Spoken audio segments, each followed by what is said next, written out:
क्या है? Elastic block storage, right. सबसे इंपॉर्टेंट टॉपिक है ये, स्टोरेज का पार्ट है ये। तो वैसे देखा जाए तो दो टाइप के स्टोरेज होते हैं फ्रेंड्स।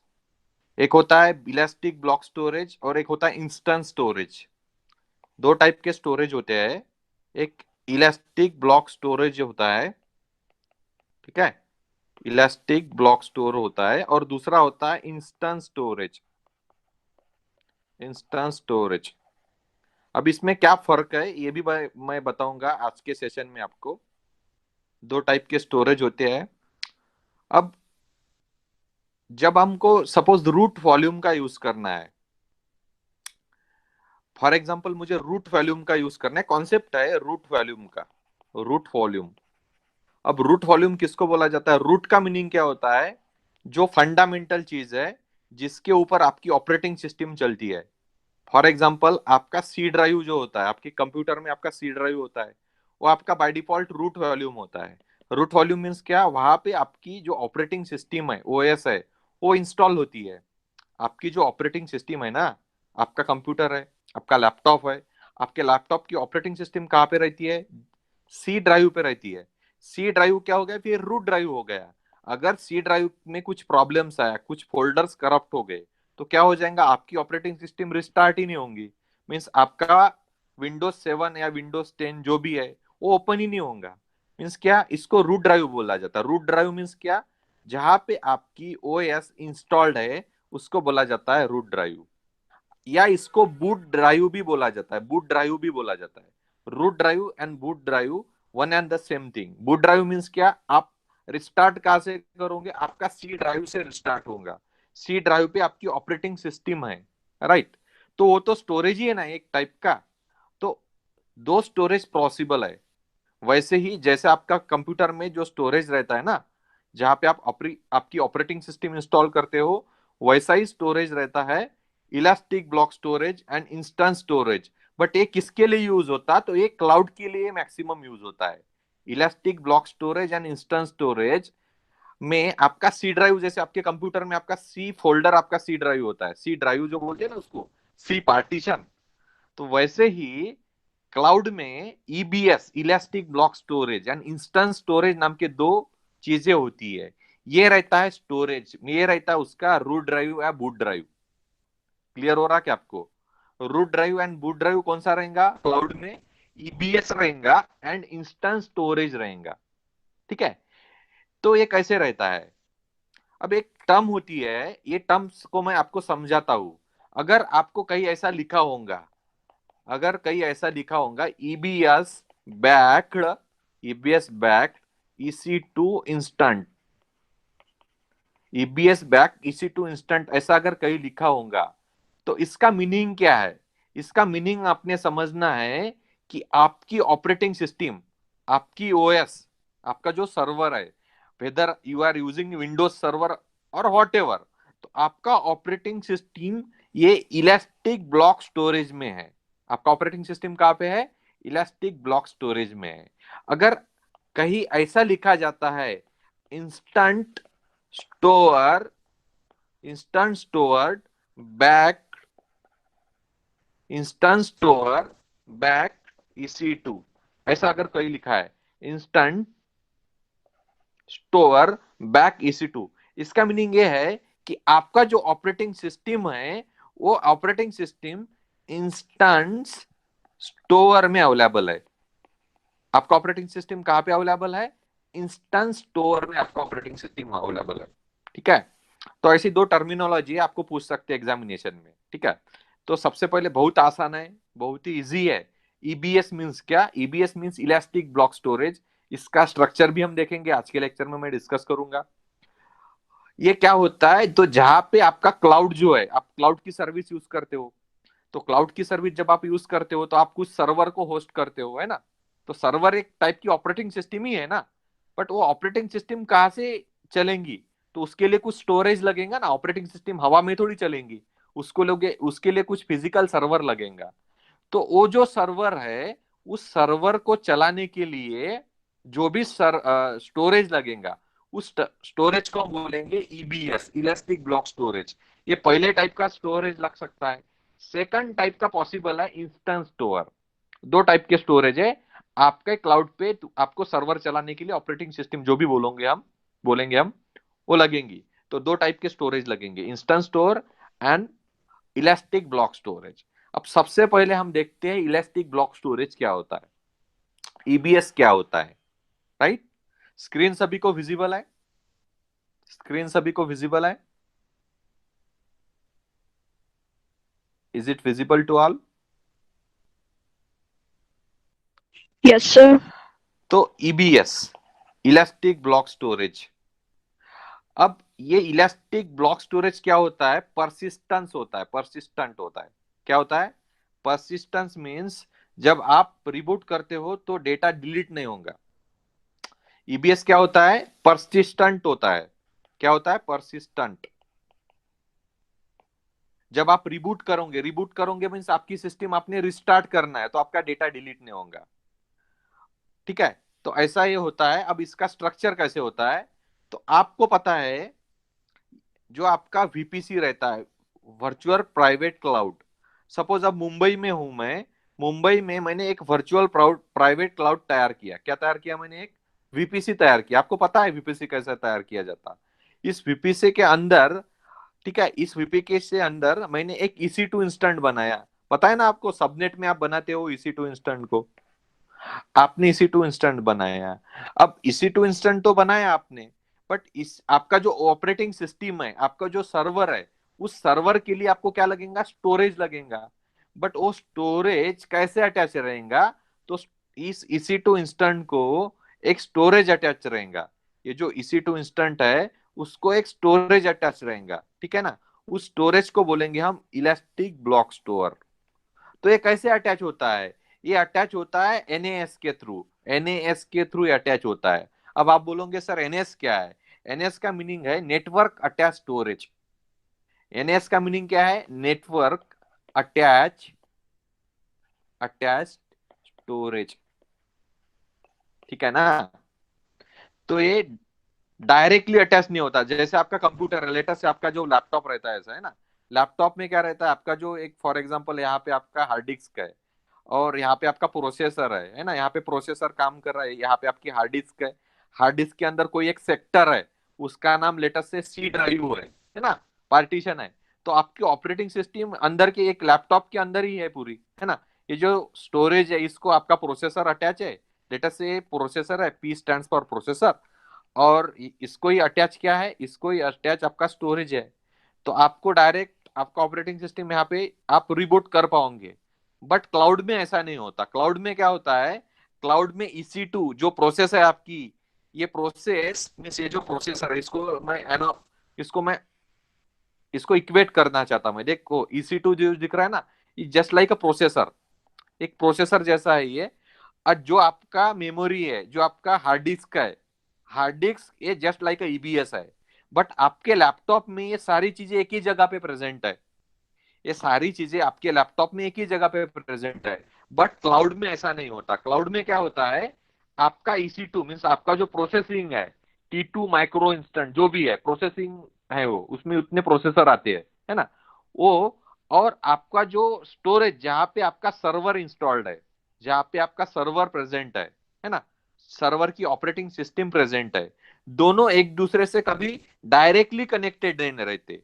वो कनेक्टेड रहते हैं through the networking. Through the networking वो डायरेक्टली कनेक्टेड रहते हैं। तो उसको ही बोला जाता है एनएएस। एनएएस stands for network attach storage. एनएएस को क्या बोलेंगे हम? नेटवर्क अटैच स्टोरेज बोलेंगे एनएएस को ही हम, ठीक है। तो वो डायरेक्टली अटैच नहीं होगा। तो ये चीज होती है, इसमें सबसे इंपॉर्टेंट चीज है, आपको एग्जाम में पूछी जाएंगी ये चीज, ठीक है। तो आपको बताना आना चाहिए कि ईबीएस क्या है। तो ईबीएस है एनएएस, नेटवर्क अटैच स्टोरेज है। ईबीएस क्या है? नेटवर्क अटैच स्टोरेज है। राइट। तो ये कैसा होता है, ये थोड़ा स्लो होता है। क्या होता है? ये स्लो होता है। आप पूछोगे सर स्लो क्यों होता है? स्लो इसलिए होता है कि अगर आपका प्रोसेसर कहीं और आपका स्टोरेज कहीं और प्रेजेंट है, और दोनों बहुत दूर दूर दूर प्रेजेंट है ना, नजदीक नहीं है, और वो नेटवर्क के साथ कनेक्टेड है, तो जो भी रिस्पॉन्स आएगा, जो भी उसका आउटपुट आएगा, तो वो तो स्लो ही रहेगा ना भाई। वो आउटपुट ऐसा ही नहीं रहेगा डायरेक्ट मिल जाएगा, ऐसा नहीं। वो स्लो रहेगा, उसका ऑपरेशन क्यों स्लो रहेगा? क्योंकि प्रोसेसर कहीं और प्रेजेंट है, उसको लगने वाला स्टोरेज कहीं और प्रेजेंट है, तो ये स्लो हो जाता है। ठीक है ना? तो इसको बोला जाता है इलास्टिक ब्लॉक स्टोरेज। ठीक है ना? तो जब हम EC2 इंस्टेंट को जब हम लॉन्च करते हैं, तो हमारे को जो इंस्टेंट मिलता है वो बाय डिफॉल्ट EBS के अंदर ही रहता है, इलास्टिक ब्लॉक स्टोरेज के अंदर ही रहता है। दोनों कैसे कनेक्ट होते हैं? Through the NAS, network attach storage इसको बोला जाता है फ्रेंड्स। अब आपको सवाल होगा कि दूसरा इंस्टेंट स्टोरेज एक्चुअली क्या होता है? तो मैंने कभी आपको हाइपरवाइजर पढ़ाया होगा। अभी हम बात करते हैं, मैं बात करता हूँ इंस्टेंट स्टोर की, इंस्टेंट स्टोरेज की मैं अभी बात करता हूँ। इंस्टेंट स्टोरेज की हम बात करते हैं। तो इंस्टेंट स्टोरेज क्या होता है? अभी सभी को हाइपरवाइजर का कॉन्सेप्ट पता है। ठीक है? सपोज मेरा एक पूरा एक हार्डवेयर है, लेटर से मेरा कुछ हार्डवेयर है। मेरा हार्डवेयर कैसे देखो, मैं हार्डवेयर के स्पेसिफिकेशन आपको देता हूँ। मेरा एक हार्डवेयर है, हार्डवेयर के प्रोसेस स्पेसिफिकेशन ऐसे है, उसकी 16 GB की रैम है। क्या है? उसकी 16 GB की क्या है? रैम है। उसकी 1 TB की हार्ड डिस्क है। 1 TB की क्या है? लेटर से हार्ड डिस्क है। उसके बाद उसमें 8 कोर CPU है। 8 कोर CPU है। ये मेरा पूरा एक हार्डवेयर है फ्रेंड्स, ये मेरा क्या है? एक हार्डवेयर है। अब मैंने क्या किया, टाइप 1 हाइपरवाइजर, आपको हाइपरवाइजर पता है ना? दो टाइप के हाइपरवाइजर आते हैं, टाइप 1 हाइपरवाइजर आता है, टाइप 2 हाइपरवाइजर आता है। तो जो हम कंपनी में यूज करते हैं वो टाइप 1 हाइपरवाइजर यूज करते हैं। तो हम हाइपरवाइजर के ऊपर क्या इंस्टॉल करते हैं? हम हाइपरवाइजर के ऊपर एक ऑपरेटिंग मींस एक जो हार्डवेयर रहता है, सॉरी, जो हार्डवेयर रहता है, इस हार्डवेयर के ऊपर क्या इंस्टॉल करते हैं? इसके ऊपर हम इंस्टॉल करते हैं हाइपरवाइजर। आपको पता है ये, है ना? इसके ऊपर क्या इंस्टॉल करते हैं हम? हाइपरवाइजर। और ये कौन से टाइप का रहता है? ये टाइप 1 का हाइपरवाइजर रहता है। जब मैंने हाइपरवाइजर इंस्टॉल किया, तो मैं इसके ऊपर अब ऑपरेटिंग सिस्टम इंस्टॉल कर सकता हूँ। इसके ऊपर मैं क्या इंस्टॉल कर सकता हूँ अभी? इसके ऊपर मैं ऑपरेटिंग सिस्टम भी इंस्टॉल कर सकता हूँ। तो कैसे? तो इसके ऊपर मैंने एक मशीन इंस्टॉल की, उसको बोलूंगा मैं वर्चुअल मशीन। क्या बनाई मैंने? एक वर्चुअल मशीन बनाई। पहली वर्चुअल मशीन बनाई, मैंने क्या किया? दूसरी वर्चुअल मशीन बनाई, वर्चुअल मशीन 2। अब मैं क्या करूंगा, मेरे पास कितना रिसोर्सेस है आपको पता है ना? मेरे पास 16 GB की रैम है। मैं क्या करूंगा, इसको वर्चुअली अलोकेट करूंगा 8 GB की रैम। 16 को 2 से डिवाइड करो, कितना आएगा? 8 आएगा। 8 GB रैम। इसके खाते में कितना आएगा? इसके खाते में सेकंड वाले, इसके खाते में आएगा 8 GB रैम। ठीक है? उसके बाद 1 TB की हार्ड डिस्क है, तो इसके खाते में कितना जीबी आएगा? लेटर से 512 GB इसको मिलेगा। ठीक है? इसके खाते में कितना आएंगे? 512 इसके पास आ गया गीगाबाइट। अब मेरे पास क्या है? 8 कोर CPU है। कितना CPU है? 8 कोर CPU है। तो इसके खाते में कितने आएंगे? इसके खाते में 4 CPU आएंगे, है ना? और इसके खाते में भी 4 CPU आएंगे। 4 CPU, है ना? हमको बंटवारा करना है तो इक्वल इक्वल ही करना पड़ेगा ना। तो मैंने इक्वल इक्वल बंटवारा कर दिया, और इसके ऊपर मैं फिर ऑपरेटिंग सिस्टम को इंस्टॉल करूंगा, OS को इंस्टॉल करूंगा, जो भी चलेगा। मुझे यहाँ पे लिनक्स चाहिए, लिनक्स दूंगा। यहाँ पे विंडोज चाहिए, यहाँ पे विंडोज दूंगा। अब आपको मैं बताऊंगा, ये जो आपको 512 GB दिख रहा है यहाँ पे, आपको यहाँ पे जो 512 GB दिख रहा, यहाँ पे भी आपको जो 512 GB दिख रहा, इसको ही बोला जाता है इंस्टेंट स्टोरेज। अब ये इंस्टेंट स्टोरेज डायरेक्टली अटैच होती है, बट ये वर्चुअल होती है। ये होती तो है बट दिखती नहीं। ये होती है बट मैं ऐसा बता नहीं सकता ये मेमोरी है, इसको टच नहीं कर सकता। हाँ, मेरा हार्डवेयर को मैं टच कर सकता हूँ कि ये 1 TB का हार्डवेयर है, और इसके ऊपर 512 GB का जो भी है, बट इसको मैं बता नहीं पाऊंगा कि ये 500 GB यही है करके। राइट? तो इस 512 GB को ही बोला जाता है इंस्टेंट स्टोरेज। अब इसकी खासियत क्या है? ये डायरेक्टली अटैच होती है। ये कैसी होती है? ये डायरेक्टली अटैच होती है, ये परसिस्टेंस नहीं होती है। ठीक है? ये डायरेक्टली अटैच होती है, ये परसिस्टेंस नहीं होती है। और एक चीज, अगर आपने इस ऑपरेटिंग सिस्टम को क्या किया, लेटेस्ट से इस ऑपरेटिंग सिस्टम को आपने, इसमें प्रॉब्लम तैयार हो गया, लेटेस्ट से इसमें प्रॉब्लम तैयार हो गया, तो क्या हो जाएगा, ये स्टोरेज भी वैनिश हो जाएंगी। इसको आप बैकअप भी नहीं कर पाओगे, इसको आप क्या नहीं कर पाओगे, इसको बैकअप करने की भी ऑप्शन नहीं होगा आपके पास। अगर इसमें कुछ प्रॉब्लम आया तो गया आपका पूरा, जितना किया आपने उतना पूरा आपका डिस्ट्रॉय हुआ। इसकी खासियत क्या है, इसकी स्पीड सबसे ज्यादा है। इसकी सबसे अच्छा चीज क्या है, इसकी स्पीड ज्यादा है। बट वो जो था इलास्टिक ब्लॉक स्टोरेज, ये नेटवर्क अटैच स्टोरेज था। यहाँ पे आपको उतनी स्पीड नहीं मिलेंगी जो स्पीड आपको यहाँ पे मिलने वाली थी। यहाँ पे स्पीड अच्छी मिलेंगी, बट यहाँ पे कम स्पीड मिलेंगी इंस्टेंट ब्लॉक स्टोरेज में।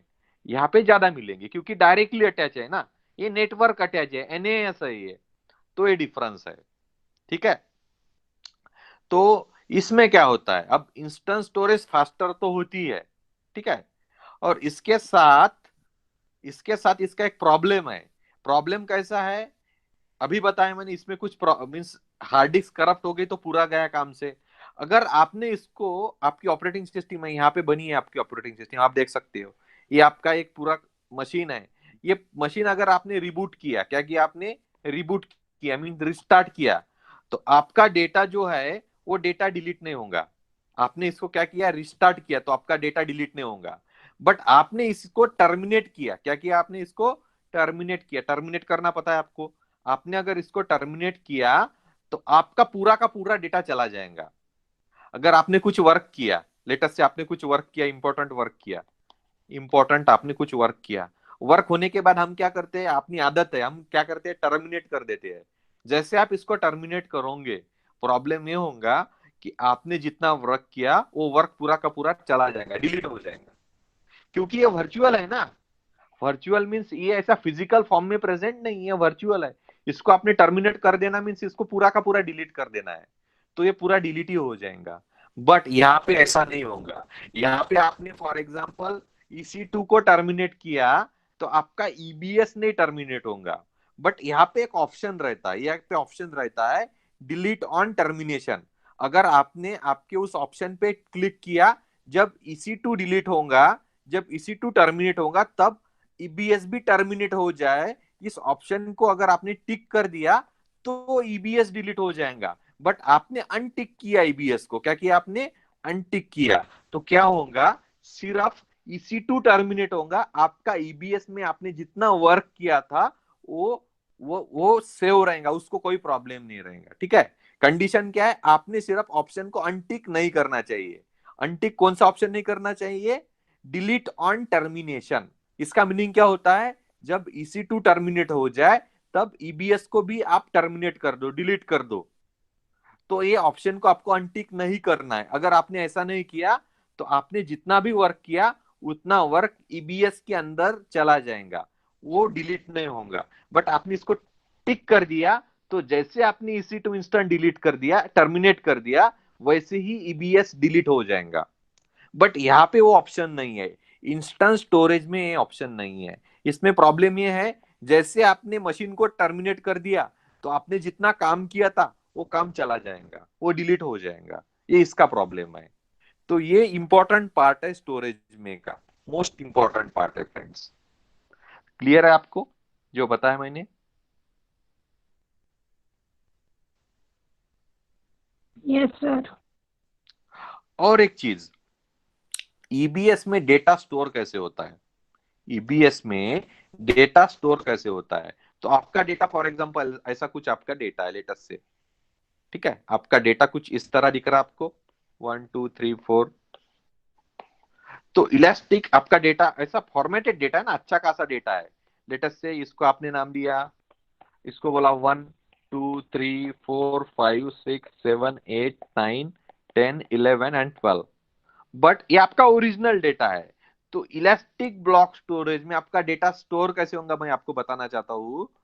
आपने हमेशा समझ लेना है, इतना सिस्टमैटिक, इतना ढंग से स्टोर नहीं होगा ईबीएस में आपका डेटा। ईबीएस में आपका डेटा कैसे स्टोर होगा, तो डेटा के जो ब्लॉक्स है कुछ इस तरह से स्टोर होंगे। सपोज डेटा 1 यहाँ पे रह सकता, सेकंड यहाँ पे रहेगा, थर्ड यहाँ पे रहेगा, फोर्थ यहाँ पे रहेगा, फिफ्थ यहाँ पे रहेगा, सिक्स यहाँ पे, सेवंथ यहाँ पे, एट यहाँ पे, 9 यहाँ पे, 10th यहाँ पे, 11th यहाँ पे, 12th यहाँ पे, रैंडमली स्टोर होगा। इसकी कुछ ऐसी पोजीशन नहीं होती पर्टिकुलर, ठीक है। बट ये आपका नॉर्मल डेटा है, ये ऐसा सिस्टमेटिकली स्टोर नहीं होगा, ये कुछ इस तरह से स्टोर होगा। ये ईबीएस की खासियत है, ठीक है ना। तो ईबीएस और इसमें डिफरेंस क्या है, इंस्टेंस स्टोरेज और ईबीएस में डिफरेंस क्या है? सबसे बड़ा डिफरेंस है, देखो, ईबीएस में एंड इंस्टेंस स्टोरेज में डिफरेंस क्या है। इंस्टेंस स्टोरेज, यहाँ पे डिलीट ऑन टर्मिनेशन कर सकते हो आप, डिलीट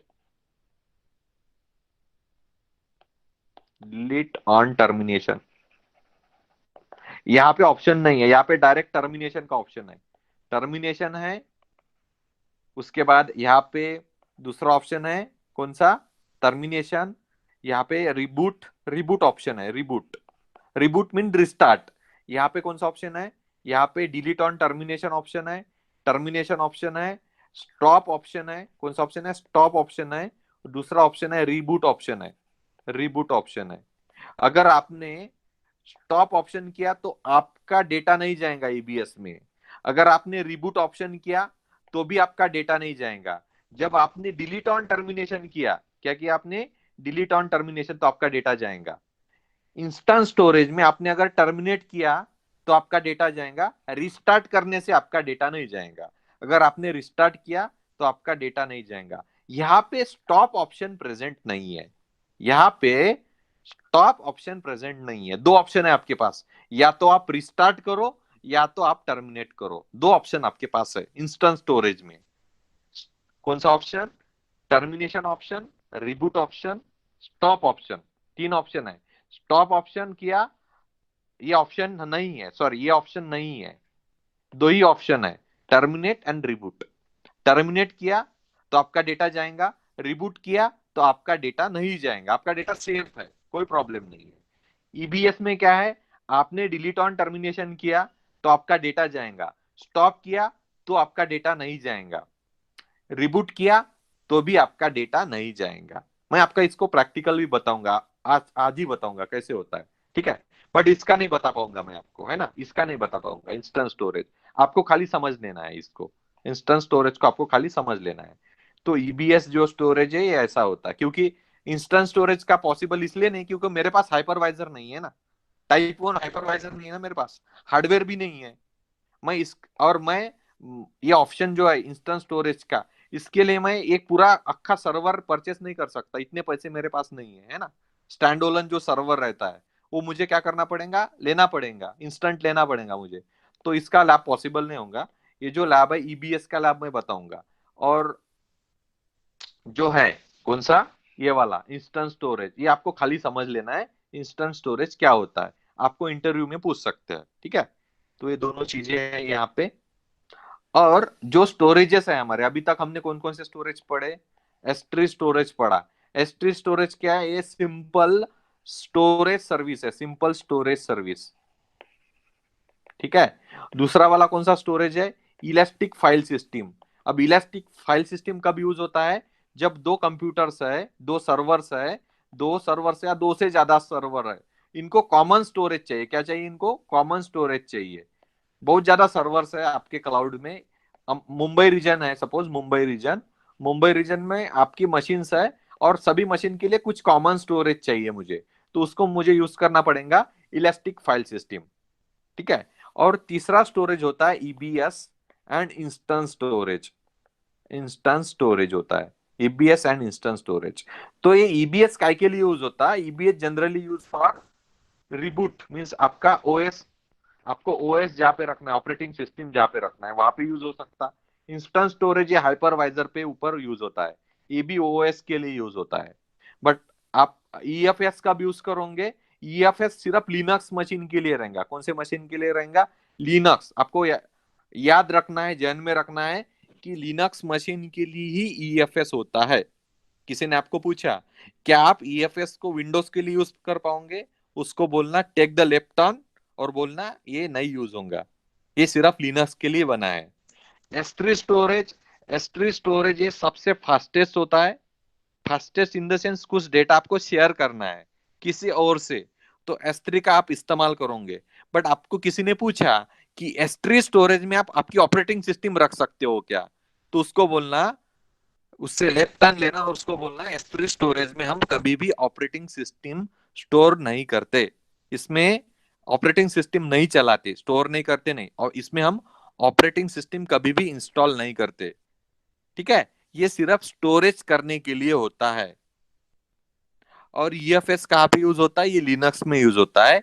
ये कॉमन शेयरिंग के लिए फाइल सिस्टम है, elastic file system, EFS, elastic file system. EBS और इंस्टेंस स्टोरेज क्या है, तो ईबीएस एंड इंस्टेंस स्टोरेज है ऑपरेटिंग सिस्टम के लिए।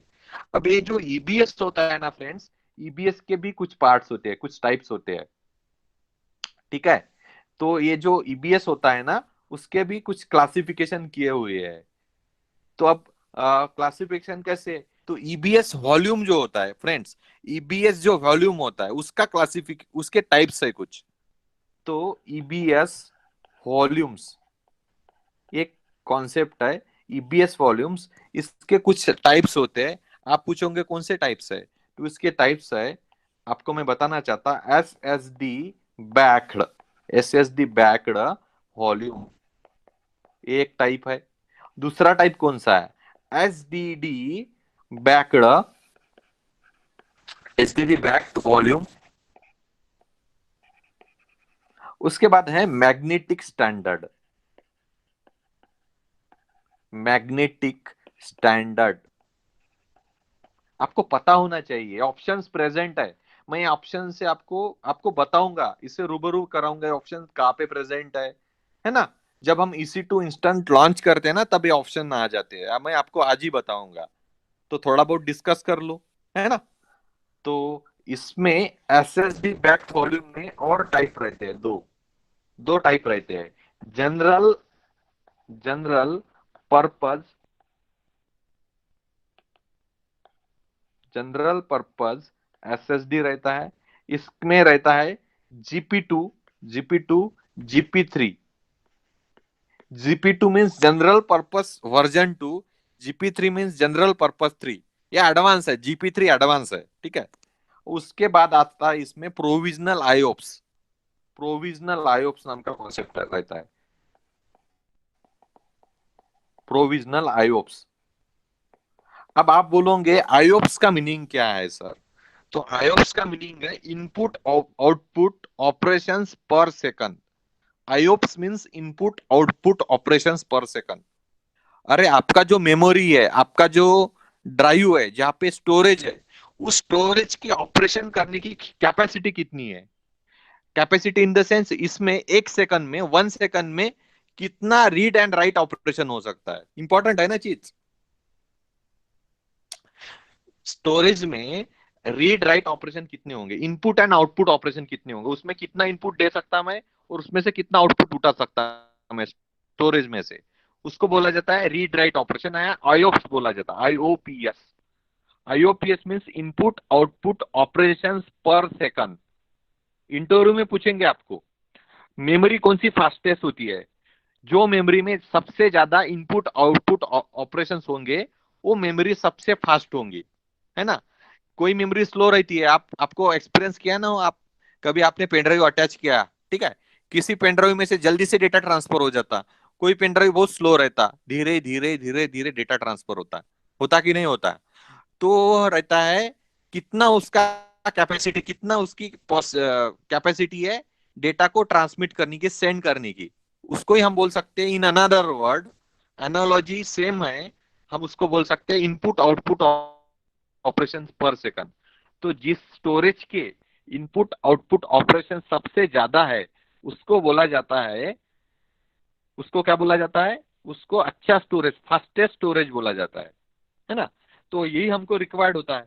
बट अमेजोन आपको ये ऑपरेशन भी देता है, बट आपको उसके पैसे ज्यादा पे करने पड़ेंगे। आपने बोला मुझे फास्टेस्ट मेमोरी चाहिए, जल्दी से उस मेमोरी का ऑपरेशन हो, उसमें से जल्दी डेटा ट्रांसफर हो, जल्दी डेटा अपलोड हो, बहुत फास्ट मेमोरी चाहिए, तो AWS आपसे पैसे लेगा उसके लिए, ठीक है। तो ये एक चीज होता है। उसके बाद है HSD बैक। HSD बैक में दो टाइप्स है, एक थ्रूपुट ऑप्टिमाइज HSD है। देखो HSD मीन्स इसमें दो टाइप्स है, throughput, throughput optimise, throughput optimise, HSD, SDD, SDD, hard drive, SDD stand for hard drive. और उसके बाद है cold HSD, cold COLD HSD, cold hard drive. दो ऑप्शंस प्रेजेंट है। और जो मैग्नेटिक स्टैंडर्ड है उसका कोई टाइप नहीं, एक ही है। मैग्नेटिक स्टैंडर्ड मीन्स आपके कंप्यूटर में दो टाइप की मेमोरी आती है, पता है ना आपको। एक रहती है SDD, SSD रहता है, SSD पता है ना, SSD है। और मैग्नेटिक रहता है। जो हार्ड डिस्क SSD की है वह सबसे महंगी आती, पता है ना आपको। SSD की हार्ड डिस्क सबसे महंगी आती। और आपका जो लैपटॉप रहता है उसमें जो आपका ऑपरेटिंग सिस्टम है, वो ऑपरेटिंग सिस्टम SSD में स्टोर रहता है। आपका ऑपरेटिंग सिस्टम कहाँ पे रहता है, SSD में रहता है। आपको पता है ना, जो पुराने लैपटॉप आते थे उसमें मैग्नेटिक स्टैंडर्ड रहता था। कौन सा स्टैंडर्ड रहता था, मैग्नेटिक। तो उसको रिबूट होने के लिए टाइम लगता था। मीन्स आपने लैपटॉप को चालू किया तो आपको टाइम लगता था आपका सिस्टम चालू करने के लिए, है ना। वो रिस्टार्ट होता था, फिर कुछ प्रोसेस होती थी, और फिर तब जाके आपको आपका स्क्रीन दिखता था, आपको आपका पैनल दिखता था, राइट। तो ये मैग्नेटिक का थोड़ा स्लो था। जब आपने SSD का यूज किया, SSD मीन्स क्या, सॉलिड स्टेट ड्राइव का जब आपने यूज किया, SSD सिलिकॉन की मेमोरी होती है, सॉलिड स्टेट ड्राइव। तो जब आपने SSD का इस्तेमाल किया तो क्या हो जाएगा, आपका रिबूट टाइम कम हो जाएगा, आपका जल्दी से ऑपरेटिंग सिस्टम चल जाएगा, जल्दी से आपको पैनल दिख जाएगा। आपने एक्सपीरियंस किया है ना।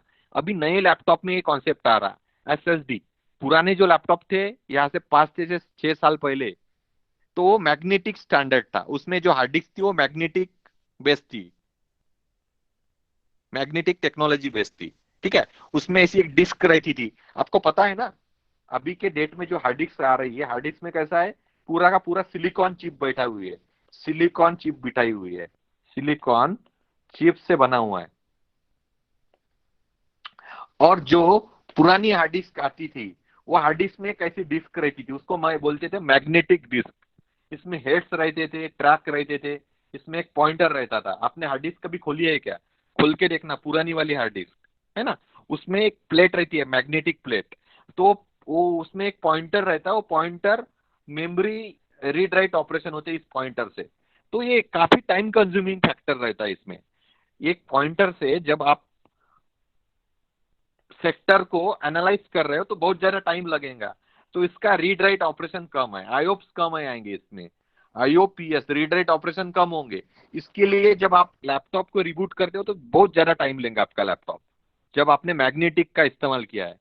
बट आज के डेट में सिलिकॉन चिप का आ रहा है, एक SSD का आ रहा, सॉलिड स्टेट ड्राइव आ रहा। इसमें क्या, सिलिकॉन की चिप्स है, डायरेक्ट सिलिकॉन की चिप्स है, डायरेक्ट आपको एक्सेस मिलेगा। क्योंकि सिलिकॉन मीन्स वहां पे हेडर वगैरह कुछ नहीं आएगा, डायरेक्ट आपका मेमोरी मीन्स सिलिकॉन के जो चिप्स है वहां पे स्टोर रहेंगे। और आप ये फास्टेस्ट रहेंगे, उसकी वजह से ये फास्टेस्ट रहेंगे। तो SSD बैक्ड वैल्यू में फास्टेस्ट होता है, ठीक है ना। किसी ने आपको सवाल किया, SSD फास्टेस्ट होता है, मैग्नेटिक होता है, आपने बताना है SSD फास्टेस्ट होता है। अब इसमें एक डिफरेंस और है, SSD बैक जो वॉल्यूम है इसमें जनरल पर्पज है। जनरल पर्पज मीन्स एक जस्ट स्टोरेज के लिए हम इसको इस्तेमाल कर सकते हैं। किसके लिए इस्तेमाल कर सकते हैं, स्टोरेज करने के लिए इस्तेमाल कर सकते हैं। और उसमें एक प्रोविजनल आयोप्स होता है, ये सबसे फास्टेस्ट होता है। प्रोविजनल मीन्स सबसे फास्टेस्ट, ये स्पेशल VIP होता है इसमें, VIP। और महंगा भी उतना होता है। तो अगर आपको बहुत ज्यादा फास्ट आपके रिजल्ट चाहिए, फॉर एग्जांपल आपने आपका EC2 इंस्टेंट लॉन्च किया EBS वॉल्यूम में, आपने आपका EC2 इंस्टेंट लॉन्च किया और आपने सिलेक्ट किया प्रोविजनल आयोप्स, तो आपका जो सर्वर बनेगा, तो सर्वर बहुत ज्यादा फास्ट रहेगा और वो बहुत ज्यादा सर्व करेंगे आपको। जो आपके क्लाइंट्स है, जो आपका वेबसाइट आपने फॉर एग्जांपल एखादे विंडोज सर्वर में होस्ट किया, या आपने आपका वेबसाइट लिनक्स में होस्ट किया, S3 बकेट का इस्तेमाल नहीं किया आपने, आपने डायरेक्ट किस में होस्ट किया, एक तो लिनक्स में किया या तो विंडोज में आपने होस्ट किया। तो आपको आपका वेबसाइट बहुत ज्यादा फास्ट रहना चाहिए। आपके वेबसाइट पे जो ट्रैफिक आता है उसको जल्दी से रिस्पांस मिलना चाहिए, है ना। रियल टाइम रिस्पॉन्स मिलना चाहिए। अगर आपकी ऐसी रिक्वायरमेंट है तो आपने कौन सा ऑप्शन चूज करना चाहिए, स्टोरेज कौन सा चाहिए उसका, उसका स्टोरेज लगेगा प्रोविजनल आईओस। ये आपको जल्दी से एक्सेस देगा, मीन्स आपके जो ऑपरेशन होंगे, डेटा रीड एंड राइट के ऑपरेशंस, इनपुट आउटपुट के जो ऑपरेशन होंगे, ये बहुत ज्यादा फास्ट होंगे, है ना। तो हम S S D backed volume का इस्तेमाल करेंगे, उसके अंदर का प्रोविजनल आईओस का इस्तेमाल करेंगे। और आपको ये भी बताना चाहता मैं, इसके अंदर जो ये दो ऑप्शन प्रेजेंट है, इसके अंदर ये दो जो ऑप्शन प्रेजेंट है, इसमें हम ऑपरेटिंग सिस्टम को इंस्टॉल कर सकते हैं फ्रेंड्स। इसके अंदर हम ऑपरेटिंग सिस्टम को इंस्टॉल कर सकते हैं या हम ऑपरेटिंग सिस्टम रख सकते हैं। बट एचएसडी जो बैक्ड है, एचएसडी जो बैक्ड वॉल्यूम है, इसके अंदर हम ऑपरेटिंग सिस्टम नहीं रख सकते। यहाँ पे आपको कंफ्यूजन नहीं हो करना है। आपको इंटरव्यू में घुमा फिरा के पूछ सकते हैं कि कौन सा ईबीएस वॉल्यूम का टाइप है जहां पे आप आपकी ऑपरेटिंग सिस्टम नहीं रख सकते। तो आपने जल्दी से बता देना है, क्या बता देना है, एचएसडी बैक्ड वॉल्यूम में आप आपकी ऑपरेटिंग सिस्टम नहीं रख सकते, क्योंकि ये नॉन बूटेबल होता है। क्योंकि क्या होता है ये, नॉन बूटेबल, नॉन बूटेबल। आपने बता देना है, ये बूटेबल नहीं है, ये नॉन बूटेबल है। नॉन बूटेबल मीन्स क्या, इसके अंदर आप आपकी ऑपरेटिंग सिस्टम नहीं रख पाओगे। ठीक है। तो आप ऑपरेटिंग सिस्टम कहाँ पे रख पाते हो, आप एसएसडी बैक में रख पाते हो आपका ऑपरेटिंग सिस्टम, मैग्नेटिक स्टैंडर्ड में रख पाते हो। ठीक है। एचएसडी बैक में नहीं रख पाते हो, बट आपका स्टोरेज आप इसके अंदर रख सकते हो, कर सकते हो। तो सबसे फास्टेस्ट स्टोरेज कौन सा है, सबसे फास्टेस्ट स्टोरेज होता है, यहाँ पे आपको दिख रहा है, आपको आपको दिख रहा, थ्रूपुट ऑप्टिमाइज, ये सबसे फास्टेस्ट स्टोरेज है। बट जहां पे ऑपरेटिंग सिस्टम है, वो उसमें से सबसे फास्टेस्ट कौन से है, उसमें से सबसे फास्टेस्ट प्रोविजनल आयोप्स है। सेकंड नंबर कौन है, सेकंड नंबर मैग्नेटिक स्टैंडर्ड है, जो स्लो होता है। यहाँ पे ऑपरेटिंग सिस्टम रखा, वो स्लो है। यहाँ पे ऑपरेटिंग सिस्टम रखा, वो फास्ट है, स्पेशली यहाँ पे। तो मैं नंबरिंग दूंगा, इसको पहला नंबर दूंगा, इसको फर्स्ट नंबर दूंगा, इसको फर्स्ट नंबर दूंगा ऑपरेटिंग सिस्टम के लिए, इसको सेकंड नंबर दूंगा और इसको थर्ड नंबर दूंगा। ठीक है। ये सबसे फास्ट है, ये ज्यादा फास्ट है, ये कम फास्ट है, ये बहुत ही कम फास्ट है। ठीक है। मैग्नेटिक स्टैंडर्ड में अगर आपने ऑपरेटिंग सिस्टम रखी तो कम ही, बहुत ही कम फास्ट है। तो ये आपको हमेशा ध्यान में रखना पड़ेगा। ठीक है।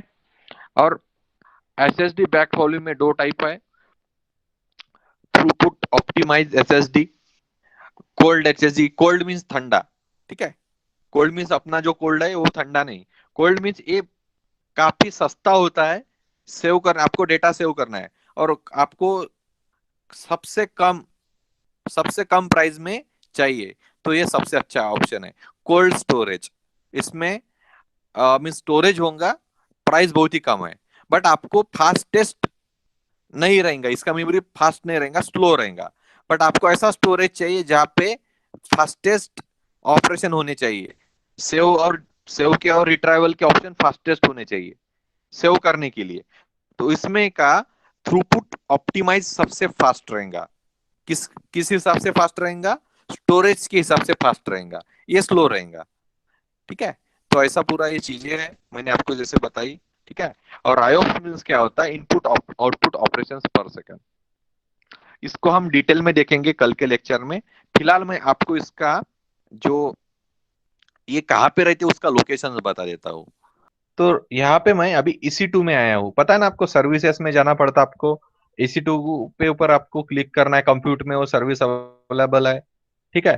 अभी मुझे क्या करना है, एक इंस्टेंट को लॉन्च करना है फॉर एग्जांपल। तो इंस्टेंट रनिंग यहाँ पे आपको कुछ दिख रहा है यहाँ पे, राइट। यहाँ से भी आप यहाँ पे जाके आप कर सकते हो लॉन्च। और ठीक है, और एक दूसरा ऑप्शन है, यहाँ पे भी आप, यहाँ से भी आप इंस्टेंट को लॉन्च कर सकते हो, लॉन्च इंस्टेंट। तो फिलहाल मैं इससे लॉन्च करूंगा, लॉन्च इंस्टेंट। जैसे मैं जाऊंगा डायरेक्ट, मैं स्क्रीन पे जाऊंगा, लॉन्च के स्क्रीन पे जाऊंगा।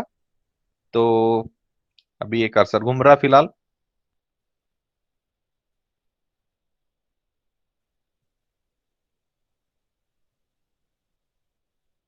थोड़ा नेट स्लो हो गया ऐसा लग रहा मुझे।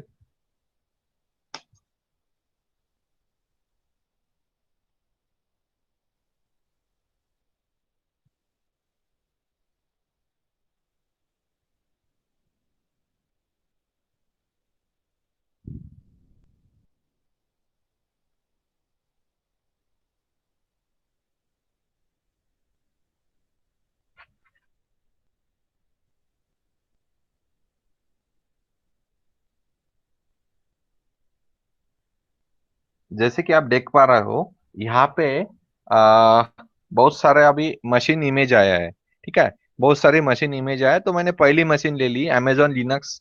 ठीक है, तो सिलेक्ट कर दिया इसको मैंने अभी फिलहाल।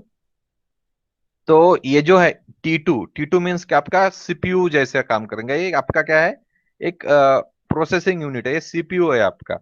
फिर सीपीयू आपको एक मेमोरी भी मिलेंगी, एक रैम भी मिलेंगी इसके अंदर। ठीक है, एक वर्चुअल सीपीयू मिलेगा, वन मिलेगा, और एक मेमोरी मिलेगी 1 GB की। ठीक है, इसको बोलेगा ईबीएस टाइप। इसका इंस्टेंस स्टोरेज कौन सा, अभी बताया मैंने कौन सा स्टोरेज है यहाँ पे, इंस्टेंस स्टोरेज है, इलास्टिक ब्लॉक स्टोरेज है। देख देख सकते हैं आप यहाँ पे, है ना। स्टोरेज कौन सा है, इलास्टिक ब्लॉक स्टोरेज है। आपको पता है इलास्टिक ब्लॉक स्टोरेज क्या होता है? तो ये नेटवर्क अटैच होता है, एनएएस होता है, नेटवर्क अटैच स्टोरेज होता है ये। आप बाकी भी फील्ड देख सकते हो। और ये IPv6 सपोर्ट करता है क्या? यस, सपोर्ट करता है। नेटवर्क परफॉर्मेंस कैसा है, लो टू मॉडरेट है, फास्ट नहीं होता है, ईबीएस फास्ट नहीं होता है, जैसे कि यहाँ पे लिखा है लो टू मॉडरेट स्पीड होती है इसकी, है ना। तो बहुत ज्यादा स्पीड नहीं होती। इंस्टेंट स्टोरेज में मुझे स्पीड काफी अच्छी मिल सकती है। ठीक है, तो उसको मुझे अलग से रिक्वेस्ट करना पड़ेगा AWS को। ठीक है, कॉन्फ़िगर इंस्टेंस डिटेल्स पे जाऊंगा मैं। उसके बाद ये चीज आपको पता है, ये चीज मेरे लिए कोई इंपॉर्टेंट नहीं अभी। मैं जाऊंगा एड स्टोरेज, ये सबसे इंपॉर्टेंट फील्ड है यहाँ पे। जैसे कि आप यहाँ पे देख सकते हो रूट। रूट वॉल्यूम मीन्स जहां पे आपकी ऑपरेटिंग सिस्टम इंस्टॉल रहती है, उसको हम बोलते हैं रूट वॉल्यूम।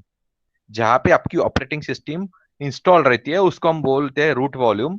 ये स्नैपशॉट है। स्नैपशॉट मीन्स क्या, एक उसका स्क्रीनशॉट, उसका एक क्या बोल सकते हैं हम, उसका एक पूरा स्नैपशॉट मीन्स उसका एक पूरा एक आइडिया, उस स्टोरेज के बारे में पूरा एक आइडिया, उसको हम स्नैपशॉट बोल सकते हैं। ठीक है ना। आपका अगर मैंने फोटो निकाला तो उसको हम क्या बोलूंगे, एक फोटो बोलूंगा। वैसे ही आपके सिस्टम का फोटो, एक ब्लूप्रिंट, उसको स्नैपशॉट बोला जाता है। तो अभी फिलहाल ये 8 GB का है। ठीक है, आपका वॉल्यूम रूट वॉल्यूम है, आपका डिवाइस ये है, आपका अभी 8 GB की मेमोरी है। जनरल पर्पज है, ये देखो यहाँ पे ऑप्शन है जनरल पर्पज। अभी मैंने जो डिस्कस किया था, जनरल पर्पस टू एसएसडी है ये, सॉलिड स्टेट ड्राइव है ये, एसएसडी है, जनरल पर्पस है। GP2 है, देखो यहाँ पे ऑप्शन GP2 है, GP3 है कि नहीं है? तो ये ऑप्शन यहाँ पे प्रेजेंट है। उसके बाद यहाँ पे आप देख सकते हो डिलीट ऑन टर्मिनेशन। ये डिलीट कब होगा, ये डिलीट तब होगा जब आपने इसको टिक किया। अगर मैंने इसको टिक किया तो ये क्या हो जाएगा, ये डिलीट हो जाएगा। जब मैं EC2 को क्या करूंगा, टर्मिनेट करूंगा, तो ये टर्मिनेट हो जाएगा। अगर मैंने इसको निकाल दिया तो ये टर्मिनेट नहीं होगा।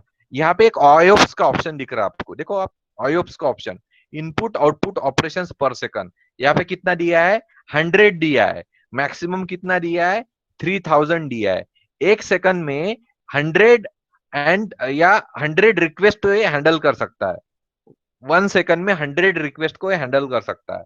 बट कभी कभी मेरी रिक्वायरमेंट क्या होती है, बहुत ज्यादा रिक्वायरमेंट होती है, तो मुझे कभी कभी प्रोविजनल आईओप्स, फॉर एग्जांपल देखते हैं हम यहाँ पे 3000, देखो 3000 कितना हो गया, 3000 input output operation, 3000 request 1 second में हैंडल कर रहा, तो इसके पैसे भी ज्यादा पड़ेंगे मुझे। ठीक है ना। अगर मुझे 1 सेकंड में, मैंने बोला मुझे 3000 रिक्वेस्ट इसने हैंडल करना चाहिए। रिक्वेस्ट मीन्स कौन सी रिक्वेस्ट, अगर आपका वेबसाइट आपने अमेजॉन लिनक्स पे होस्ट किया है, सर्वर पे होस्ट किया है, अमेजॉन सर्वर लिनक्स के सर्वर पे आपने होस्ट किया है, अगर आपकी ट्रैफिक में 3000 लोग है पर सेकंड, तो आपका सिस्टम में कोई प्रॉब्लम नहीं आएगा, तो ये हैंडल कर पाएगा 3000 रिक्वेस्ट को। ठीक है। अगर आपको ज्यादा चाहिए, आपको वैसे रिक्वेस्ट AWS से करनी पड़ेगी। यहाँ पे आपको 4000 मिल सकता है। प्रोविजनल आयोप्स में आपको कितना मिल सकता है, देखो प्रोविजनल आयोप्स में आपको कितना मिलेगा, 4000। IO2 दिया है यहाँ पे, कितना दिया है, IO2 दिया है। उसके अंदर फिर IO1 में कितना, IO1 में 400 है सिर्फ, कितना है, 400 रिक्वेस्ट, 400। यहाँ पे कितना है, 4000 है। IO2 प्रोविजनल IO2 इससे, इसमें सबसे ज्यादा मिलेंगे आपको। ठीक है। अब ये हो गया, इसको ही हम बोलेंगे इलास्टिक ब्लॉक स्टोरेज, है ना, जिसके अंदर आपका ऑपरेटिंग सिस्टम स्टोर्ड है ना। इसमें अगर मुझे एक और ऐड करता हूं वॉल्यूम, ऐड न्यू वॉल्यूम करता हूं फ्रेंड्स, अगर मैं करता हूं ऐड न्यू वॉल्यूम, क्लिक किया मैंने, तो यहाँ पे लिख के आया इलास्टिक ब्लॉक स्टोरेज, एक एडिशनल वैल्यू में ही है। ठीक है, इसकी मुझे जितनी मेमोरी चाहिए यहाँ पे मैं लिख सकता हूँ, उसका भी कुछ लिमिटेशंस है। ठीक है, यहाँ पे अब देखो, यहाँ पे ऑप्शंस, बाकी के ऑप्शन इनेबल हो गए। देखो आप मैग्नेटिक भी ले सकते हो, सबसे सस्ता है। इसमें आयोप्स का ऑप्शन ही नहीं है, मैग्नेटिक में इनपुट आउटपुट ऑपरेशन का कोई ऑप्शन नहीं है, आप जैसे देख सकते हो। उसके बाद आप ले सकते हो इसमें थ्रूपुट ऑप्टिमाइज, तो इसमें 5 आयोप्स है सिर्फ, कितना है इसमें आयोप्स नहीं है। स्पीड है सिर्फ, कितना स्पीड है 5 से 31 Mbps। देखो बेस लाइन 500 Mbps पर TIB, तो यहाँ पे दिया है 5 to 31 तक आपको स्पीड मिलेगा थ्रूपुट ऑप्टिमाइज HSD में। कोल्ड HSD देखो आप, कोल्ड HSD में आपको कम मिलेगा एमबीपीएस, दिख रहा ना आपको यहाँ पे 192 एमबीपीएस, 2 आउट ऑफ 10, 2 मिलेगा नहीं तो 10 मिलेगा। उसका स्पीड रहेगा 192 एमबीपीएस, जैसे आप देख सकते हो यहाँ पे। कोल्ड है ये सबसे सबसे यानी सस्ता वाला होता है। ये वाला सस्ता होता है, मैग्नेटिक सबसे सस्ता होता है, जहां पे आपको गारंटी नहीं है कितनी स्पीड मिलेंगी, है ना, एमबीपीएस की स्पीड मिलेंगी इसकी कोई भी गारंटी नहीं है। थ्रूपुट ऑप्टिमाइज में आपको गारंटी दी है 500 एमबीपीएस तक की आपको स्पीड मिल सकती है। उसके बाद आपने जब कोल्ड लिया, कोल्ड कोल्ड में आपको कितना मिलेगा 192 मिलेगा, है ना। उसके बाद यहाँ पे बाकी के ऑप्शन है, आप एसएसडी भी ले सकते हो, जनरल पर्पज एसएसडी भी ले सकते हो। तो यहाँ पे आपको आयोप्स कितने मिलेंगे 375 MBP, 375 input output operations per second, ये आपको यहाँ पे मिलेगा। बट यहाँ पे एमबीपीएस का कोई कॉन्सेप्ट नहीं है। यहाँ पे एमबीपीएस ने रिक्वेस्ट कितना हैंडल करेगा इसका कॉन्सेप्ट है।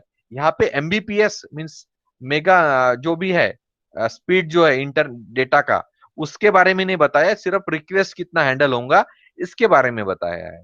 तो आप यहाँ पे ऑप्शंस देख सकते हो। ठीक है, तो आपने जब ऑप्शन देखा जहां पे आपका ऑपरेटिंग सिस्टम स्टोर है, ये भी ईबीएस है, रूट आपको जरूर दिख रहा बट ये ईबीएस ही है।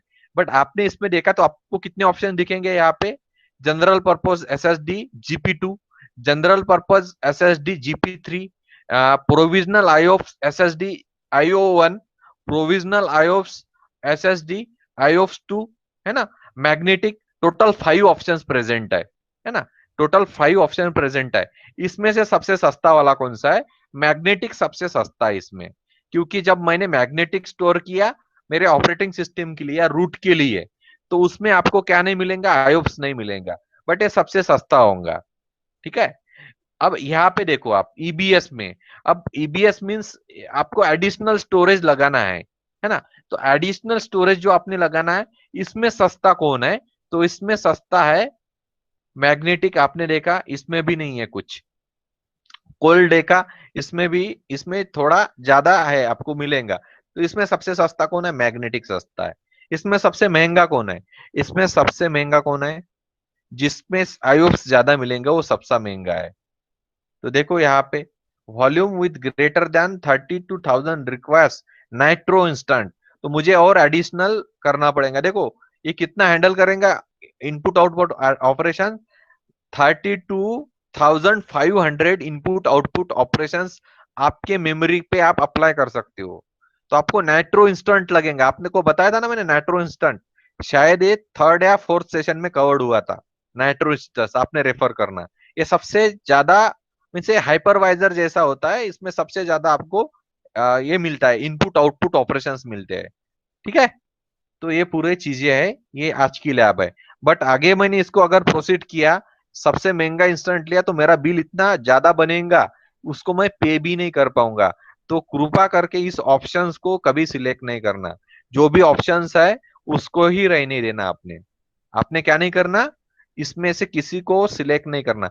मैग्नेटिक को सिलेक्ट किया तो चलेगा, बट जहां पे आयोप्स लिखा है, जहां पे आयोप्स लिखा है 400 आयोप्स, या जहां पे लिखा है 4,000 आयोप्स, आयोप्स बढ़ गए तो आपके पैसे कटना चालू हो गया, बिलिंग आपका ट्रेमेंडस बढ़ जाएगा। ठीक है ना, तो ये कभी भी नहीं करना, इसको छेड़खानी इसके साथ कभी नहीं करना। मैं प्रीवियस में जाता हूँ, रिव्यू एंड लॉन्च में नहीं जाऊंगा, प्रीवियस में जाऊंगा मैं। उसके बाद और प्रीवियस में जाऊंगा, और प्रीवियस में जाऊंगा, और प्रीवियस में जाऊंगा, एंड नेक्स्ट एड स्टोरेज में जाऊंगा। तो डिफॉल्ट जो मुझे मिलेगा वो GP2 मिलेगा, मुझे कौन सा मिलेगा डिफॉल्ट, GP2। उसमें 100 IOPS होते हैं। इसके पैसे नहीं पड़ेंगे आपको 1 ईयर के लिए, ठीक है, इसके पैसे नहीं है। बट आपने यहां से गलती से कर दिया ये वाला प्रोविजनल IOPS 4000, तो आपके पैसे ट्रेमेंडस कटना स्टार्ट हो जाएगा, क्योंकि अमेजोन वालों को लगेगा कि आप कुछ काम कर रहे हो, कुछ आपका स्पेशल पर्पज है, तो आपको आपका बिल बहुत ज्यादा बन सकता है इस कंडीशन में। तो आपने इससे बच के रहना, ये ज्यादा ऑप्शंस नहीं करना, सिर्फ यहाँ पे समझने के लिए, ठीक है, ठीक है। तो ये हो गया आज का लैब।